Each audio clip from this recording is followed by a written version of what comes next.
5 seconds to go.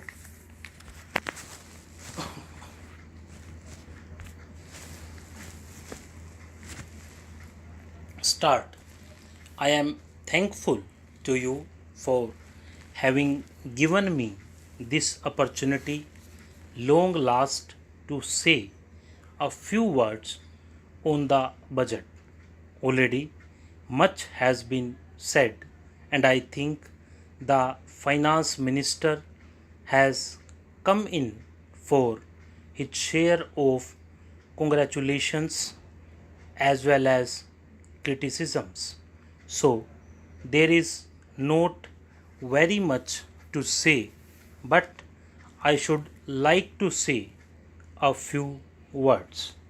The increased development expenditure and the absence of any new taxation has earned for the budget a good response even from the businessmen.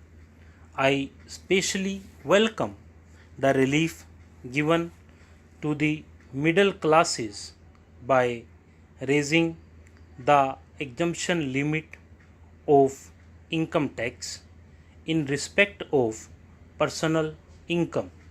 No doubt this is some relief to the middle classes, but I would request the finance minister, if he could, to raise this exemption limit from rupees 4,000 to rupees 6,000, as that would give substantial relief to the middle classes.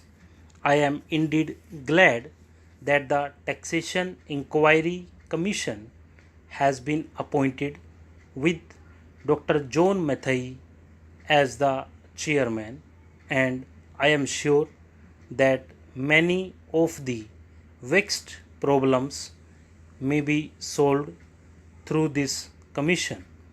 At the same time, I would request the finance minister to put off the estate duty bill for the present, since this inquiry commission has been appointed and they may go into this question, for I feel that it is not an opportune moment to put on more taxes on the people.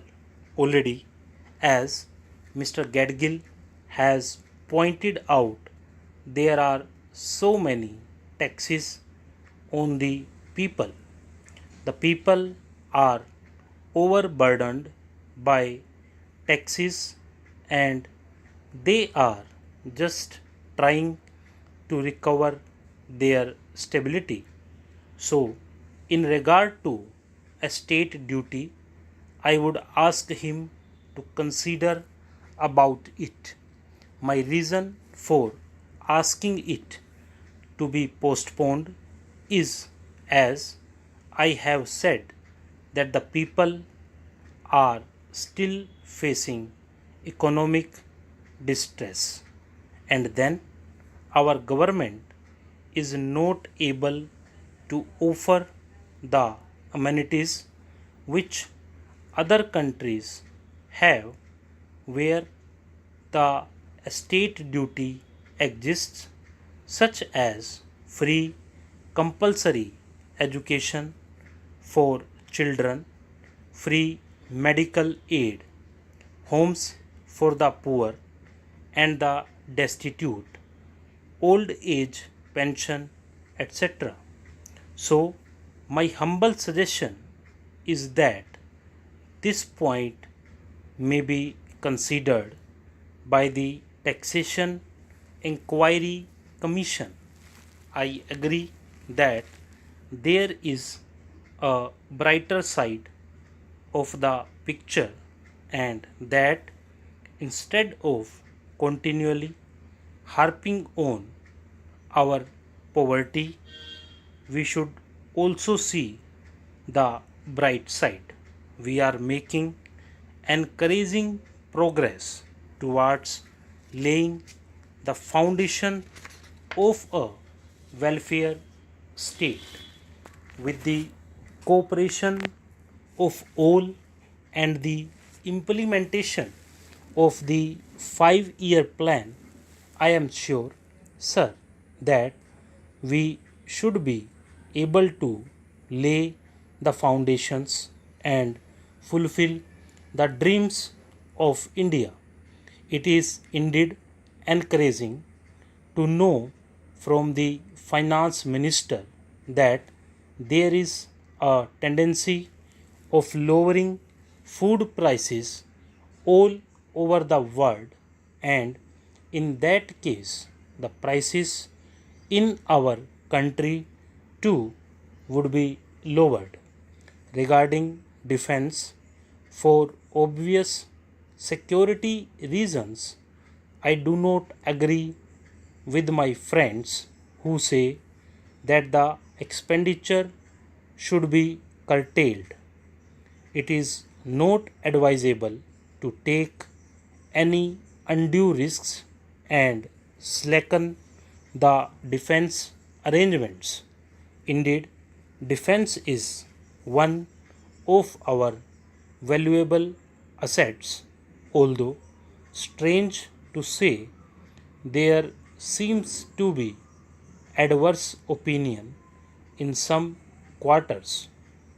I agree with what General Cariappa once said, that God and army are remembered only when there is trouble.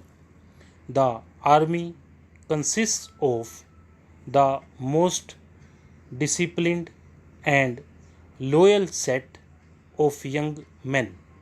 It would not be proper to effect economy in the pay of these brave officers, as it would not be an incentive for the right type of young man to join the army, and it would become ineffective and inefficient.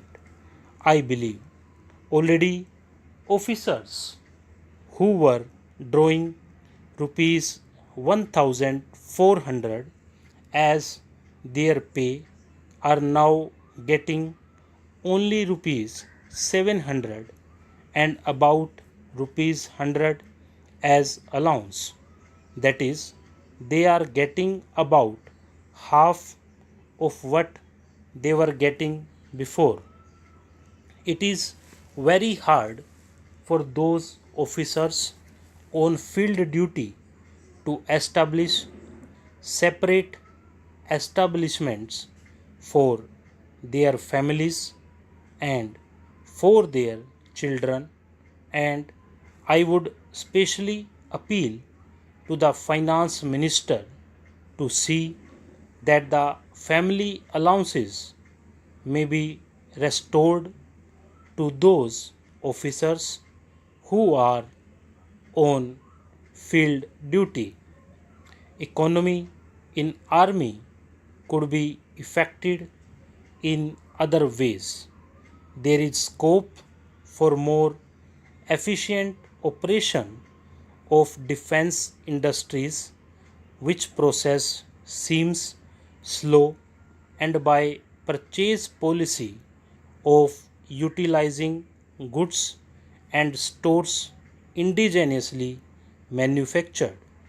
Preference should be given to country made war materials, such as could be produced here, and they would be cheaper than foreign made goods.